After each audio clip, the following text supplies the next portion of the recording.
Do you think a lot of this has to do with the way our culture has changed in the last couple of years, like where you can't bully a kid? Now, I'm not for bullying, of course, right, but that this concept where we keep making everything that no one can ever be offended by anything. Yes. You know, they took, after the Confederate flag, after the shooting in Charleston, now they took Dukes of Hazzard off television. Those guys were not, they were not somehow Southern white supremacists, you know what I mean? But they took that off television. Again, I'm not going to defend Cosby, who was one of my comedy heroes growing up, but they took the Cosby Show off the air. Like, we're starting to censor ourselves, I think, in a way that's going to lead to everything. You know, every time I watch Seinfeld now, every episode, I think, in 10 years, they're going to say this was racist and misogynist. Literally every single episode. Salon did a piece a couple weeks ago about troublesome episodes of Seinfeld. What do we do to combat that? Well, progressives pray at the altar. They self-flagellate at the altar of non-offense. I mean, that's their motto. We need to find a way to break through this thought police. I'll give you an example. When I used to be a very competitive soccer player.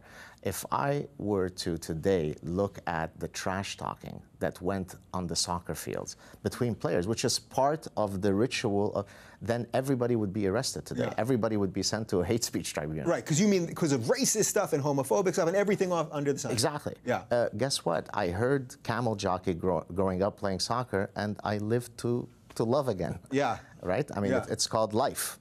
Grow a pair. So what do we do about that? Because I really like, what do we do to grow a pair for the country or for Canada or well, for both? I mean, there are many different ways. For yeah. example, the culture of narcissism is certainly not helping the kids. The culture of entitlement, right?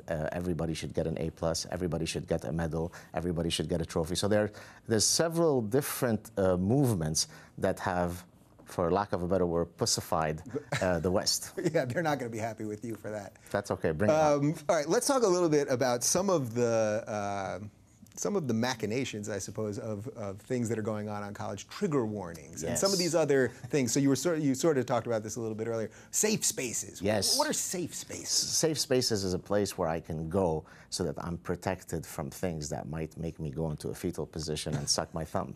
So give me one, for example. Why would you go to a safe? Why would someone in college go to a safe space? Maybe there's going to be a speaker who's going to talk something about pro-Israel.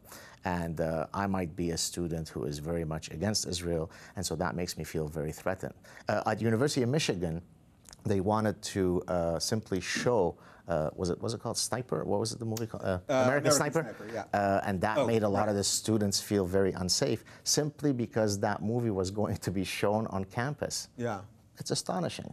Do you remember when Bill Maher was being asked to give the commencement speech at Berkeley? Berkeley, which is the bastion, right. the home of yes. free speech in America, and some of the kids there didn't want him to do it. He ended up doing it, but he had a guest, I forget her name, I was actually in the audience that episode. He had a guest who said that he shouldn't do it because he's against free speech. Meanwhile, she's on his show using her right to free speech. So there really is like a cognitive disconnect or something. Absolutely. Right? I wrote an article at Huffington Post where I talked about trigger warnings, and I listed all of the different concepts that necessitate trigger warnings.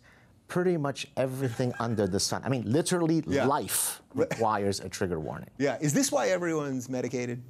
Pretty much, right? I think you're onto something. You know, I do think there is a connection between, you know, if you do all this stuff, right, and you give everyone has the trigger warnings, you give them safe spaces, you don't let them hear from contrarian views and all this stuff, then you throw them out in the world where none of this stuff is real, because you get out to the world and it's pretty shitty, and you know, you're going to have a boss that might be sexist or a neighbor that might be homophobic. That is why then everyone medicates. Right. Because then they're not given the tools to deal in reality. With life, I agree. How's that for behavioral sciences, something or other? That's a pretty very good nice theory. pop psychology, very nice. I thought that was pretty good.